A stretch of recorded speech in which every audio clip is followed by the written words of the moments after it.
नमस्कार दोस्तों, स्वागत है आपका मासा ऑनलाइन के डिजिटल प्लेटफॉर्म पे, जहां हम सभी एग्जाम को फोकस करते हुए इंडियन ज्योग्राफी अर्थात भारत के भूगोल को पढ़ रहे हैं, जिसमें हम देख रहे हैं कि हमारे कौन कौन से टॉपिक हो चुके हैं।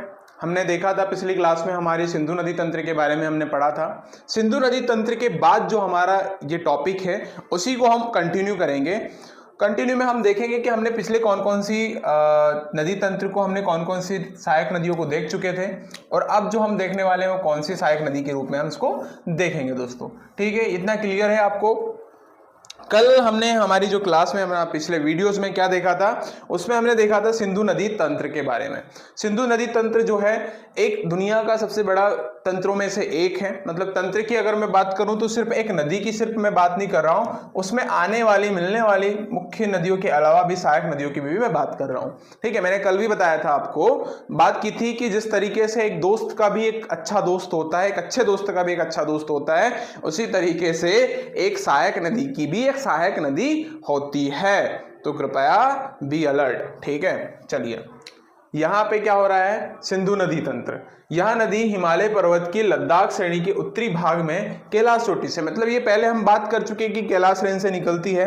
इसमें हम उसकी सहायक नदियों को भी देख चुके हैं। कौन कौन सी सहायक नदियों को देख चुके हैं कि इसमें हमने देखा था कि चिनाब जो है इसकी सबसे बड़ी सहायक नदियों में से एक है, झेलम इसकी सबसे छोटी नदियों में से एक है ना। इन सबको देख चुके थे, चिनाब को भी हम अच्छे से देख चुके थे, उसके साथ साथ रावी को भी हम देख चुके थे, और उसके साथ साथ हम देखेंगे आज व्यास नदी को। दोस्तों हमने रावी को भी देख लिया था उस दिन। रावी और चंद्र और भागा दो नदियों से के मिलने से दो जो नदी बनती है उसको हम रावी नदी बोलते हैं।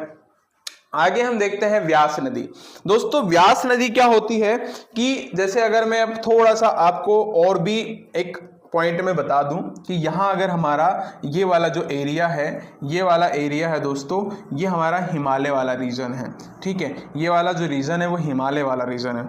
ठीक है, तो अगर मैं इसमें बात करूं कि अगर यहाँ एक रेंज है, उस रेंज का जो नाम है दोस्तों, उसका नाम काराकोरम है, इसका नाम लद्दाख है, इसका नाम जास्कर है। आप बोलेंगे सर ये बार बार क्यों बता रहे हैं, हिमालय में पढ़ा तो दिया है, लेकिन जानना इसलिए ज़रूरी है दोस्त मेरे, क्योंकि हम जब इसको पढ़ेंगे यहाँ पे कैलाश के मानसरोवर से एक नदी निकलती है, उस नदी का जो नाम है वो कैलाश मानसरोवर नेक्स्ट से निकलती हुई जो है पाकिस्तान में प्रवेश कर जाती है। मतलब इस तरीके से नहीं निकलती जिस तरीके से मैंने बनाया है।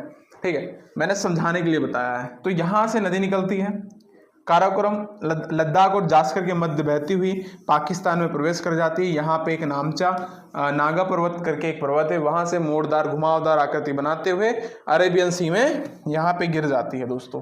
ठीक है, तो इसकी कई सारी सहायक नदियां हैं, जो कुछ नदी इसके राइट हैंड साइड से मिलती है, कुछ इसके लेफ्ट हैंड साइड से मिलती है। मुख्य नदियों में जो 5 नदियां हैं इसकी, जैसे कि सिंधु के बाद सिंधु, झेलम, चिनाब, रावी, व्यास और सतलुज। इसी तरीके से आपको एक क्रम याद रखना है, नॉर्थ टू साउथ। ठीक है, इस ऑर्डर में ही पूछे जाते हैं क्वेश्चन। इतना आपको क्लियर है। चलिए मैं आपको अब बताने वाला हूँ रावी नदी के बारे में। रावी को बात कर चुके थे, सॉरी। उसके बाद जो हमारी व्यास को विपाशा या आग्रिकिया भी कहा जाता है। देखो वर्तमान नाम यानी कि प्रेजेंट नाम, एक होता है प्रेजेंट नाम और एक होता है इसका पहले का नाम, यानी कि इसका वर्तमान नाम क्या है आज का, वर्तमान नाम के बाद इसका जो नाम है वो इसका प्राचीन नाम क्या है। तो 2 तरह के नाम हैं होते हैं किसी भी नदी के। तो इसका आज का नाम क्या है, आज का नाम जो है इसका व्यास है, पुराना नाम विपाशा है। विपाशा नहीं, विपाशा, विपाशा बासु का नाम नहीं है, विपाशा नहीं है, व्यास है। ठीक है, इस नदी का उद्गम जो होता है दोस्तों, उद्गम है कुल्लू पहाड़ी में रोहतांग दर्रे। तो 2 नदियों का है रोहतांग दर्रा। कौन कौन सी रोहतांग दर्रा कौन कौन सी नदियों का है, एक तो हमारा रावी का भी है दोस्तों, रावी के अलावा व्यास का भी है। तो दोनों का कहाँ है, रोहतांग दर्रे से इनका क्या होता है, उद्गम होता है। रोहतांग दर्रे के पास व्यास कुंड से, मतलब रोहतांग दर्रे में भी कहां से, तो व्यास कुंड से होता है। यह नदी जो है, यह नदी कपूरथला के निकट सतलज नदी में मिल जाती है। देखो पहली चीज तो ये कि ये सिंधु नदी है, सिंधु नदी में एक नदी जाके मिलती है ऐसे जाके, वो चिनाब है। चिनाब के पहले एक झेलम में झेलम चिनाब में मिलती है। यहाँ से एक नदी निकलती है रावी, रावी यहाँ जैसे कि यहाँ जाके मिल जाती है, किसमें, चिनाब में जाके मिल जाती है। अब एक और देखो, यहाँ से सतलुज निकल रही है। ठीक है, सतलुज निकलती है और सतलुज से पहले हमने किसको पढ़ रहे, व्यास। तो व्यास किस में आके मिलती है, रावी में आके मिलती है। लेकिन ये सतलुज जो है वो जाके मिलती है किसमें, चेनाब में। इतना आपको ध्यान रखना ही पड़ेगा, ठीक है। क्या है, ये तो हमारी इंडस है, इंडस के बाद ये झेलम है, ये चिनाब है, ये कौन सी है, रावी है, ये व्यास है, ये सतलज है। तो इस ऑर्डर में आपको याद रखना पड़ेगा, ठीक। चलिए, तो व्यास नदी की जो कुल लंबाई है वो 1470 किलोमीटर है। इसका जल ग्रहण क्षेत्र, मतलब जल ग्रहण क्षेत्र में बात करें तो वो क्या होता है, मतलब इसका जो जल ग्रहण क्षेत्र है, कैचमेंट एरिया है, जल ग्रहण क्षेत्र मतलब वाटर कैचमेंट एरिया जिसको हम बोलते हैं। जल ग्रहण क्षेत्र से क्या तात्पर्य है, जल ग्रहण क्षेत्र से मतलब ये होता है मेरे दोस्त, अगर नदी यहाँ से निकलती है एक पहाड़ी से, तो उसमें आने वाली नदियाँ और उसका जो पूरा का पूरा क्षेत्र जल क्षेत्र होता है उसको जल ग्रहण क्षेत्र बोला जाता है, ठीक है। क्लियर है इतना, आगे बढ़े। चलो आगे हम देखते हैं कौन सी नदी आती है, हमारी सतलज रिवर आती है। सतलज रिवर में हम देखते हैं, सतलज रिवर में हम देखते हैं कि यहाँ पे क्या है, तिब्बत में जो है, तिब्बत में 4630 मीटर की ऊंचाई पर स्थित राकसताल झील सतलज नदी का उद्गम स्थल है। इस नदी को तिब्बत में लॉकचेन खबात के नाम से भी जाना जाता है दोस्तों। स्पीति नदी सतलज की सर्व प्रमुख सहायक नदी है। स्पीति जो है, स्पीति घाटी यानी कि वहां से निकलने वाली स्पीति नदी जो है वो सतलज की सर्व प्रमुख सहायक नदियों में से एक है। सतलज नदी पर प्रसिद्ध जो है भाकर नागल बांध बना हुआ है, भाकर नागल बांध बना हुआ है। व्यास नदी कपूरथला के दक्षिण में, ठीक है, कपूरथला के जो है दक्षिण में, कपूरथला के दक्षिण में, कपूरथला जो जगह है पंजाब की एक जगह है, वहां की बात कर रहे हैं, पंजाब की एक जगह है, कपूरथला के दक्षिण पश्चिम किनारे पर सतलज से मिलती है। और ये दोनों नदियां सम्मिलित होकर पठानकोट के समीप सिंधु नदी में मिल जाती है। कहाँ मिल जाती है, मतलब भारत में ही पठानकोट एक वहाँ जगह है पाकिस्तान में, उसमें जाके कहाँ मिल जाती है, सिंधु नदी में मिल जाती है, ठीक है। यानी कि अभी हमने बात की सिंधु है, सिंधु की सहायक नदी कौन सी है, झेलम, चेनाब सबसे बड़ी सहायक नदियों में है, झेलम उसकी सहायक नदी है, और जहाँ पे झेलम और चिनाब मिलती है वहीं जाके रावी में मिल जाती है। व्यास जो है सतलज की सहायक नदी है, सतलज कहाँ जाके मिलती है, वो झेलम में मिल जाती है। भारत में सतलज नदी की कुल लंबाई लगभग 1050 किलोमीटर है और इसका कुल जलग्रहण क्षेत्र भारत में 2487 वर्ग किलोमीटर है। कितना है, 2487 वर्ग किलोमीटर है दोस्तों, ठीक है दोस्तों। इसमें हमने देखा कि भारत में सतलज की जो नदी की लंबाई है वो लगभग 1050 किलोमीटर है और इसका कुल जलग्रहण क्षेत्र 24,087 वर्ग किलोमीटर है। और यही इसमें सतलज को जो सतदी नदी के नाम से भी जाना जाता है, ठीक है, प्राचीन नाम इसका वो है। क्लियर है आप लोगों को। चलिए आगे देखते हैं, आगे जो टॉपिक है हमारा उसको हम देखते हैं। सरस्वती नदी, ठीक है, सरस्वती अब गुमशुदा नदी के रूप में जानी जाती है, मतलब ये अब नदी वर्तमान में कहीं दिखाई नहीं देती, इसलिए मैंने इसको गुमशुदा नदी बोली है। लेकिन ये प्राचीन भारत की क्या है, एक पवित्र नदियों में से एक है, ठीक है। प्राचीन भारत में अगर बात करें, प्राचीन भारत की बात करें तो ये बहुत ही हम पवित्र नदी के नाम से भी जानी जाती है। तो अंबाला जिले के समीप सिरमौर की शिवालिक श्रेणी से सरस्वती नदी का उद्गम स्थल है। कहाँ पे है ये जान लेना कि शिवालिक श्रेणी के सिरमौर की शिवालिक श्रेणी से है और 175 किलोमीटर दूरी तक प्रवाहित होने के बाद पटियाला में रसूला के समीप घग्गर नदी में सरस्वती मिल जाती है। और आज की जो हम बोल सकते हैं कि घग्गर नदी ही क्या है, सरस्वती नदी है, मतलब ऐसा कह सकते हैं। घग्गर से मिलने के बाद सरस्वती के बाद हाकरात अथवा सुतार के नाम से जाना जाता है। मतलब घग्गर से मिल जाने के बाद वैदिक साहित्य में सरस्वती नदी का उल्लेख भारत की पवित्रतम नदी के रूप में हुआ है। यहाँ तक कि इसे गंगा और सिंधु से भी ज़्यादा महत्व बताया गया है। मतलब अगर सरस्वती नदी जो है वो गंगा और सिंधु से भी इसका ज़्यादा महत्व है सरस्वती नदी का, ठीक है। मतलब कि ये कहाँ से निकलती है, अंबाला जिले के समीप सिरमौर शिवालिक श्रेणी से सरस्वती नदी का उद्गम स्थल है। यहाँ 175 किलोमीटर की दूरी तक प्रवाहित होने के बाद पटियाला में रसूला के समीप कहाँ मिल जाती है? घग्गर नदी में मिल जाती है। ठीक है, इतना क्लियर है। आगे देखते हैं कौन सी नदी मिलती है और क्या मिलता है हमें। ये नदी शायद कंप्लीट हो चुकी है। अब यहाँ पे अगर हम पढ़ रहे हैं तो सिंधु जल संधि भी पढ़ लेते हैं। सिंधु जल संधि यानी कि समझौता जो हुआ था उसकी बात हम कर लें। देखो यहाँ पे क्या है कि सिंधु जल संधि पानी के वितरण के लिए भारत और पाकिस्तान के बीच में हुई एक संधि थी। इसको सिंधु जल संधि के नाम से जाना जाता है। और इसमें दो मीडिएटर थे, यानी कि अगर दो लोगों की गुट में अगर लड़ाई हुई है तो उसको समझौता किसने करवाया था? विश्व बैंक, एक तत्कालीन पुनर्निर्माण और विकास हेतु अंतर्राष्ट्रीय बैंक है, मध्यस्थता की थी इसने, है ना। मतलब अगर दो लोग लड़ाई कर रहे हैं तो तीसरा आ ही जाता है कहीं ना कहीं से बेचारा, कि ठीक है यार मत लड़ो भाई लोग यार, ठीक है पानी के लिए मत लड़ो, थोड़ा थोड़ा पानी दोनों लोग पी लो। ठीक है, तो विश्व बैंक ने इसने क्या करवाई थी? मध्यस्थता करवाई थी, जो कि उस टाइम पे क्या विश्व बैंक, वर्ल्ड बैंक, जिसका वर्ल्ड बैंक है एक तरह की, और इसका जो हेडक्वार्टर है वॉशिंगटन डीसी में है। और ये काम करता है डेवलपिंग कंट्रीज के लिए, जो कि डेवलपिंग कंट्रीज होती है उनके लिए ये डेवलपमेंट का काम करता है। तो ये भी एक डेवलपमेंट के काम के लिए आई थी, इसने मध्यस्थता कर दी भारत और पाकिस्तान के बीच में। इस संधि पर कराची में 19 सितंबर 1960 को एक समझौता होता है, जिसमें भारत के प्रधानमंत्री, जो तत्कालीन प्रधानमंत्री थे पंडित जवाहरलाल नेहरू, और पाकिस्तान के तत्कालीन राष्ट्रपति अयूब खान ने हस्ताक्षर किए थे।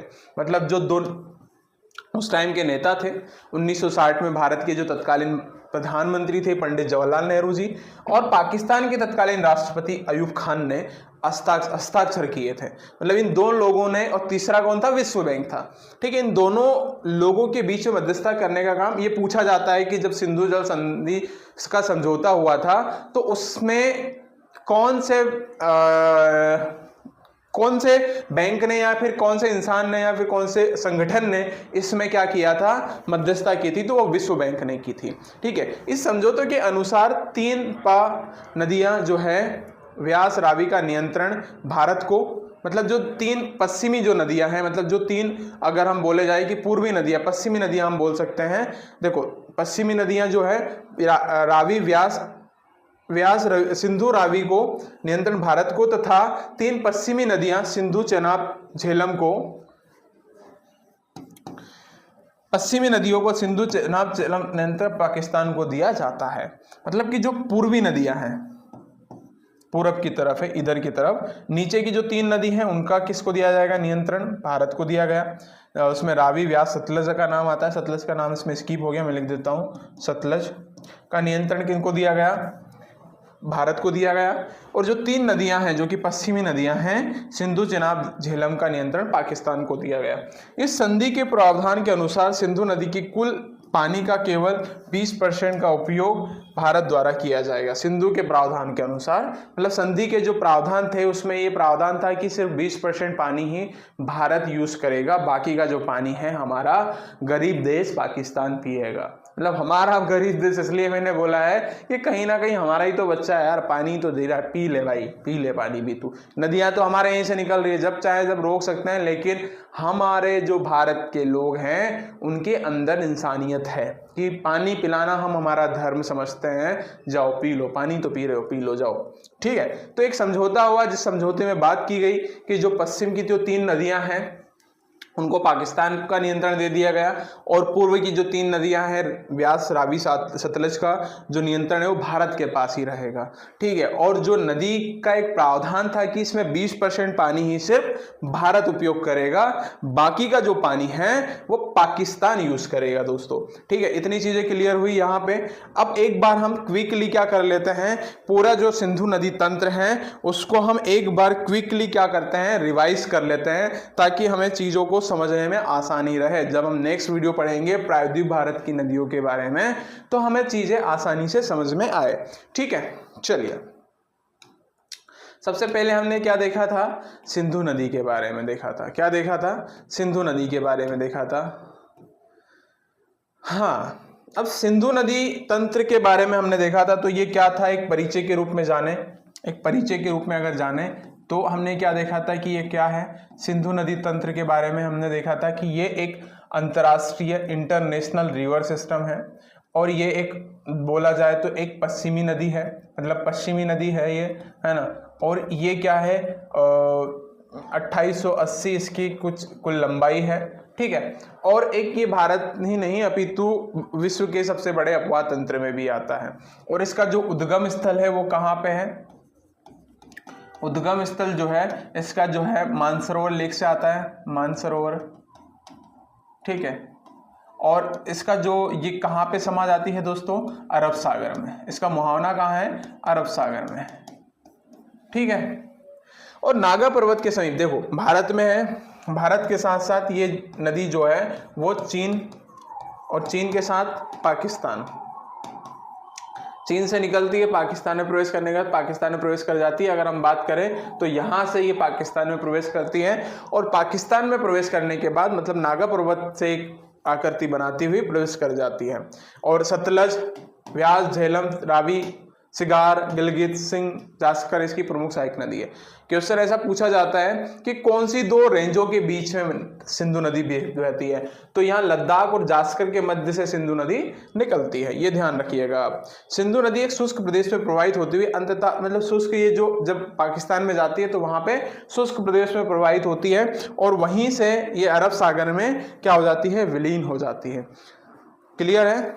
चलो, कुछ जो होती है नदियां बाएं ओर से, कुछ नदियां दाएं ओर से निकलती है, तो उसका भी जानना जरूरी है। और एक बात मैं और भी आपको यहाँ क्लियर कर देता हूँ। जैसे ये नदी आती है, कहाँ आ रही है? नहीं आई, चलो ये आ गई, ये नदी आ रही है, तो ये इसका अगर यहाँ से उद्गम है और ये इसका मुहाना है ना, मुहाना मतलब मुंह, ये यहाँ पे उद्गम है। तो यहाँ आप खड़े होइए, मैं खड़े हो गया इस तरफ मुंह करके मुहावने की तरफ, तो ये इसका राइट हैंड साइड हो गया, ये इसका लेफ्ट हैंड साइड हो गया। क्वेश्चन ऐसे पूछे जाते हैं दोस्तों, किसके राइट हैंड साइड से और लेफ्ट हैंड साइड से मिलने वाली नदियों के नाम बताइए, तो आपको बताना पड़ेगा वहां पे। तो आपको याद कर लो, आप क्या याद करोगे? तो सतलज, व्यास, झेलम, चिनाब, रावी, ये इसके लेफ्ट हैंड साइड से मिलने वाली नदी है। गिलगित, सिंह, जास्कर ये इसके राइट हैंड साइड से मिलने वाली नदी है, ठीक है। चलिए, झेलम,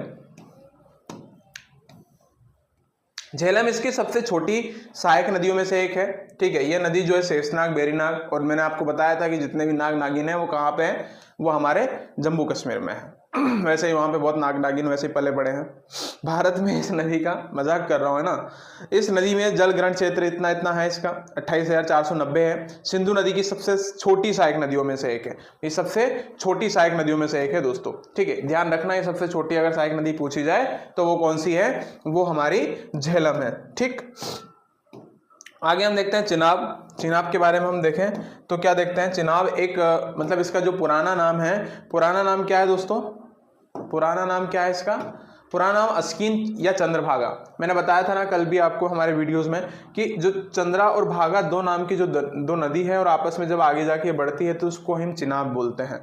चिनाब की दो प्रमुख सहायक नदियां चंद्रा और भागा, ये दोनों चंद्र और भागा मतलब चंद्रा या भागा, चंद्र या भागा, ये दोनों नदियां चिनाब के ऊपरी भाग पर आकर मिलती है। चंद्र और भागा नदियां लाहुल से बड़ा लापचा के समीप निकलती है और हादी के समीप एक दूसरे से मिल जाती है। भारत में चिनाब नदी की कुल लंबाई 1880 किलोमीटर, काफ़ी बड़ी नदियों में से एक है, जबकि भारत में इसका जो जल ग्रहण क्षेत्र है वो काफ़ी कम है, मतलब 26,755 वर्ग किलोमीटर के लगभग ही है, ठीक। चलिए आगे देख लेते हैं। आगे क्या है? रावी। रावी को पुरुषणी भी बोला जाता है। यह पंजाब की सबसे छोटी नदी है ना, पंजाब की सबसे छोटी नदी, ध्यान रखना है। झेलम मतलब सिंधु की सबसे छोटी सहायक नदियों में नहीं है, यह पंजाब की सबसे छोटी नदी है। इसे लाहौर नदी के नाम से भी जाना जाता है। ये ध्यान रखना बेहद जरूरी है कि लाहौर के नाम से जाने वाली नदी लोहित नहीं है, क्या है? रावी है। पीर पंजाब धौलाधार श्रेणियों के बीच हिमाचल प्रदेश की कुल्लू पहाड़ियां, रोहतांग दर्रा जो है इसका, यह पंजाब की सबसे छोटी सहायक नदी होगी। और यह पीर पांजाल धौलाधार श्रेणी के बीच हिमाचल प्रदेश के कुल्लू पहाड़ी का रोहतांग दर्रा रावी नदी का उद्गम स्थल है। रोहतांग, अब रोहतांग दर्रे से दो नदियां निकलती, मैंने उस दिन मतलब बात की थी, व्यास और हमारी रावी, ठीक है, ये ध्यान रखना आप।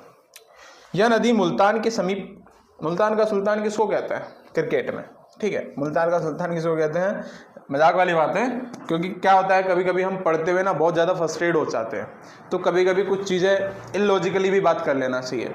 ज़्यादा क्या है, मूड थोड़ा सा कन्वर्ट होके थोड़ा फ्रेश हो जाएगा, नहीं तो आप उल्टा घड़ा रख दिया, और अगर भरा घड़ा रख दिया उस पर पानी डाल रहे हैं, कोई मतलब नहीं होता है। कभी घड़ा भर जाने के बाद उसको रिफ्रेश करो, है ना, घड़े को पानी को पियो, फिर उसके बाद फिर से रखो, तो अच्छे से कैच होती है चीज़ें, ठीक।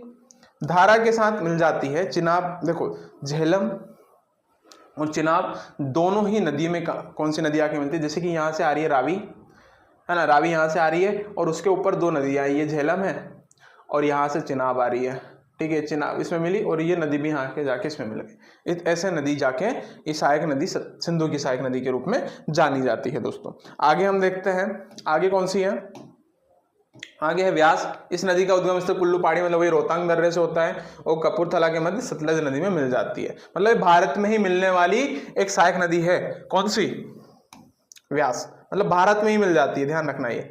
उसके बाद सतलज है, सतलज तो काफी बड़ी नदियों में से एक है, लेकिन ये सिंधु की सहायक नदी में सबसे बड़ी में नहीं आती है। तो ये कहाँ से निकलती है, आकाशताल झील से निकलती है, और ये जो है सिंधु की एक सहायक नदी है, बड़ी सहायक नदी तो नहीं कह सकते, लेकिन चिनाब से छोटी सहायक नदियों में से एक है, और सिंधु नदी में मिल जाती है। भारत में सतलज नदी की कुल लंबाई लगभग 1050 किलोमीटर है। इसका कुल जलग्रहण क्षेत्र 24,087 वर्ग किलोमीटर है। एक सिंधु सरस्वती नदी हमने देखा था, सरस्वती नदी जो शिवालिक श्रेणी से निकलती है, बाद में घग्गर की एक सहायक नदी मिलती है। कहा जाता है कि घग्गर को ही आज की दुनिया में सिंधु नदी सरस्वती नदी कहा जाता है। सिंधु जल संधि हुई थी जो कि 1960 में हुई थी भारत और पाकिस्तान के बीच में। पंडित जवाहरलाल नेहरू पाकिस्तान पहुंचे थे और वहां के अयूब खान जो राष्ट्रपति थे तत्कालीन, उनके बीच में एक समझौता होता है। इसमें मध्यस्थता कौन करता है, विश्व बैंक करता है। विश्व बैंक बीच में बैठता है, दोनों लोगों को समझाता है कि देखो पश्चिम नदियों पे किसका नियंत्रण रहेगा, पाकिस्तान का, और पूर्वी नदियों पे किसका नियंत्रण रहेगा, भारत का। तो इस तरीके से सॉर्ट आउट किया जाता है और आज का वीडियो हम यही सॉर्ट आउट करते हैं। मिलते हैं नेक्स्ट वीडियो में नेक्स्ट टॉपिक के साथ, एक अच्छी एनर्जी के साथ में। आप इस टॉपिक को देखिए, इस वीडियो को देखिए, कमेंट कीजिए और चैनल को सब्सक्राइब कीजिए और शेयर कीजिए ताकि हम ज़्यादा से ज़्यादा लोगों तक पहुंचा सकें। ठीक है, आज के लिए इतना ही काफ़ी है, मिलते हैं नेक्स्ट वीडियो में। ठीक है, थैंक यू सो मच, धन्यवाद।